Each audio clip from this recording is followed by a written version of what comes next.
Здравствуйте, на телеканале «Новый век» программа «Вызов 112», в студии Тагир Валиди. И сегодня мы расскажем об изнасиловании 15-летней девочки в подъезде дома на улице Родины. И массовой драке на Горьковском шоссе. Да, это нормально же. Забрали, это вообще нормально. Покажем сильно пьяного водителя, который врезался в иномарку на улице Космонавтов. Он был тут, потом пошел телефон зарядить, и все, нет его. А также пассажира, вылетевшего из салона после столкновения двух машин на улице Ершова. У него вот тут рассечение. Это и не только, прямо сейчас. Сообщение об изнасиловании 15-летней девочки в одном из домов на улице Родины поступило в полицию минувшей ночью. Плачущую девочку в крови увидели случайные прохожие. Пройти мимо женщина не смогла. Ей пострадавшая и рассказала, что произошло. Больше часа из-за двери не доносилось ни звука. Стражи порядка точно знали, подозреваемый дома. Об этом рассказала пострадавшая девочка. К тому же они наблюдали за происходящим через дверной глазок. Чуть позже мужчина вышел на контакт с полицейскими, но дверь открывать не стал. Сказал, что боится. Откройте нам дверь. Ладно, не хотите, как хотите. Я жду постановления следователя просто. Сейчас следователь приедет, и я вперед увидите свой. Родители пострадавшей в это время как раз писали заявление. О произошедшем они узнали от стражей порядка. По предварительным данным, их дочь ушла из дома днем и потом не отвечала на звонки и сообщения. Ночью плачущую девочку в крови на улице увидела случайная прохожая. Она и вызвала полицию. По версии следствия, 11 апреля злоумышленник пригласил к себе 15-летнюю девочку, после чего в подъезде дома изнасиловал и совершил в отношении нее насильственные действия сексуального характера. После того, как заявление было написано, стражи порядка открыли двери и задержали 21-летнего подозреваемого. По предварительным данным, с ним в квартире находилась еще одна 16-летняя девушка. Сейчас во всех обстоятельствах разбираются следователи. В ближайшее время они намерены обратиться в суд с ходатайством о заключении подозреваемого под стражу. Юлия Гоголева, Константин Бушуев, «Вызов 112». Сообщение о массовой драке в одном из домов на Горьковском шоссе поступило в полицию минувшим вечером. На место прибыли сразу несколько экипажей патрульно-постовой службы. Полицейские в одном из подъездов действительно обнаружили агрессивно настроенных молодых людей, у которых между собой произошел конфликт.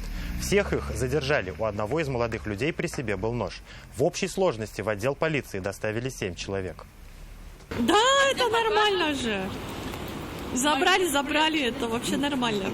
В нашем районе, Кировском районе, это вообще нормально. Сильно нетрезвый водитель «Лады» 10-й модели врезался в припаркованный автомобиль во дворе одного из домов на улице Космонавтов. Он ехал домой, но не доехал до места парковки считанные метры. После того, как владелец задетой им иномарки вышел на звук сработавшей сигнализации, водитель «Лады» просто ушел, сославшись на то, что надо зарядить телефон, и на месте происшествия не появился. Я дома был, слышал сигнализацию.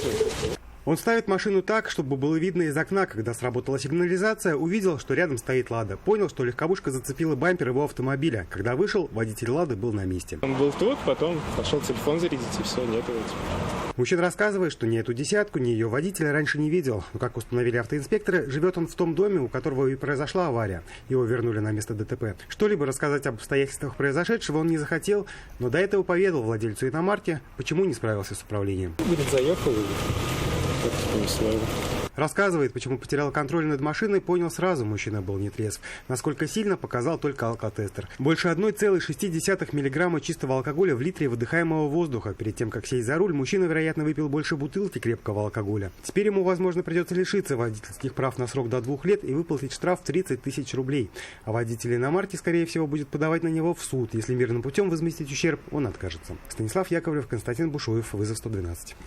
Один человек пострадал в результате столкновения «Лады» 13-й модели и Kia Rio на перекрестке улиц Ершова и Обжалилова. Удар был сильный, автомобили после аварии были уже не на ходу. Как рассказали очевидцы, в момент удара из «Лады» вылетел человек, владелец автомобиля. Ему и вызвали скорую помощь. У него вот тут рассечение. Водитель «Лады» рассказывает, двигался по улице Обжалилова. На перекресток с Ершова выехал на Зеленый. И тут сильный удар. «Ладу» развернуло на 180 градусов. Дальше хотел на заправку доехать. Вот. А он ехал на красный свет. Вот прислал мне бочину. Удар был такой силы, что Kia была не на ходу, а Ладу восстанавливать смысла уже нет. Все, они уже мне сказали в тотал. Давно купили? Меньше недели, наверное. Это самое обидное. Но на самом деле главное, что жив. Мог бы чем-нибудь удариться головой и все. Это страшно. Он что, не ударился? Ну, ударился, но не вылетел из машины. За рулем «Лады» находился друг ее владельца. Сам хозяин был пассажиром. Обязательной страховки у них не было. Машину купили по договору и не переоформили ее, как того требует законодательство. Так что ответить за эти нарушения им придется. Кто же виноват в произошедшем, будут выяснять автоинспекторы на разборе. Водитель Kia с утверждением, что на красный ехал он, был в корне не согласен. Мало ли что он говорит. Вероника Гайнудинова, Константин Пушуев, вызов 112. ДТП с участием Hyundai и Deo произошло сегодня днем на улице Родины. По сообщениям очевидцев, работников ближайшего шиномонтажа, водитель Deo грубо нарушил правила дорожного движения. В результате этого Hyundai на большой скорости врезалась в левый бок Deo. Обоих водителей госпитализировали в РКБ. Мы слышали звук, естественно, грохот. Увидели вот все как сюда. Потом немножко задел ту машину.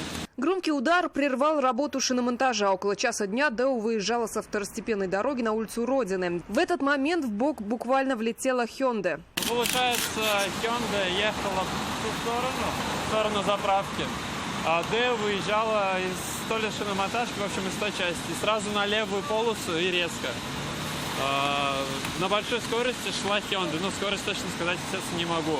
Ну, просто и ехал, получается, в Deo. От удара оба автомобиля вылетели на обочину, причем Deo повредила фонарный столб. Ее салон смят с обеих сторон, его уже вряд ли восстановить. Водитель каким-то чудом остался в живых. Hyundai пострадала чуть меньше. А как скорая приезжала, видели? Да. Кого забрали? Обоих.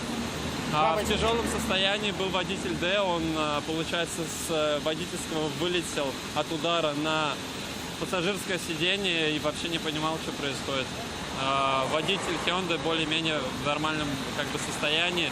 Но, естественно, тоже ударился головой в лобовое стекло. Сразу после аварии очевидцы помогли водителю Deo выбраться из машины. Ее искореженный кузов зажало столбом. Сказали, куда его забрали? В какой больнице? Туда. Все нормально. Второго участника аварии, водителя Hyundai, тоже увезли в больницу. Сейчас страхуйте находится. Согласно ПДД, водители, выезжающие со второстепенных дорог, должны всегда уступать дорогу машинам, движущимся по основным. Кроме того, на данном участке всегда очень оживленное движение. Но выяснять причины аварии и устанавливать виновника ДТП еще предстоит автоинспекторам. Лина Зинатульна, Тагир Валидин, Аэль Абдулин, вызов 112. Два легковых автомобиля столкнулись лоб в лоб. Один человек пострадал в результате аварии на трассе Тюлячи-Арск. ДТП произошло накануне в районе 9 часов утра в Тюлячинском районе. Очевидцы сообщили, что причиной столкновения «Лады» и «Фиата» стал густой плотный туман. После сильного удара оба автомобиля разбросало в разные стороны проезжей части. У обеих машин серьезные повреждения передних бамперов. Также очевидцы сообщили, что с места аварии в больницу забрали одного пострадавшего. 880 литров контрафактного алкоголя обнаружили оперативники в одном из гаражей в поселке Дербышки. В ходе проверки стражи порядка обнаружили 176 пластиковых канистр со спиртосодержащей жидкостью. Согласно результатам исследования, доля этилового спирта в изъятой жидкости порядка 93%, а ее стоимость составляет около 216 тысяч рублей. Подозреваемый 61-летний хозяин гаража задержан. Возбуждено уголовное дело по статье «Незаконные производства и оборот этилового спирта, алкогольной и спиртосодержащей продукции». Сотрудники отдела экономической безопасности и противодействия коррупции Управлением МВД России по городу Казани получили оперативную информацию, что один из местных жителей организовал в гаражных боксах в поселке Дербышки производство и розничную продажу этилового спирта без соответствующей лицензии. В отношении подозреваемого избрана мера пресечения в виде подписки о невыезде и надлежащем поведении.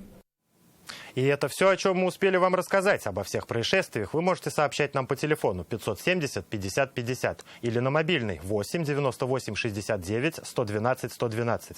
Также мы доступны и в социальных сетях. Присылайте видео, снятые вами. В студии был Тагир Валиди. До встречи. И не бросайте вызов судьбе. Вдруг она его примет.